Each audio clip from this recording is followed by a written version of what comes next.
या जिल्ह्यातील राजकीय परिस्थिती ज्या पद्धतीनं सत्तेतील सर्वोच्च स्थानावर बसलेल्या लोकांचा हस्तक्षेप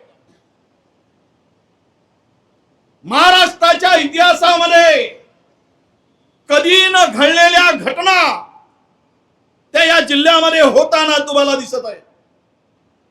स्वातंत्र्यानंतर पहिल्यांदाच एका राज्याचा मुख्यमंत्री कुठल्या तरी जिल्ह्याचा पालकमंत्री होतो, हे सुद्धा या जिल्ह्यातून लोकांनी बघत आहे। याचा अर्थ काय आहे, हे कुणाशी जुळलेलं आहे? ही नाते गडचिरोलीतल्या माणसाशी आहेत, हे नाते पुन्हा काही दुसरं काही संबोधत आहे, दुसरं काही सांगत आहे।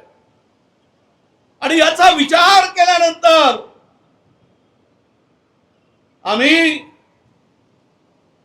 भोळी माणसं, आम्ही सरळ माणसं, आम्ही दगडाला देव म्हणून पूजणारी माणसं, पण हल्ली मात्र दगडाला पूजून पैसे कमवणारी माणसं या जिल्ह्यात निर्माण झाली आहेत। हे जिल्ह्याच्या अधोगतीकडे वाटचाल आहे, हे या ठिकाणी आवर्जून सांगितलं पाहिजे।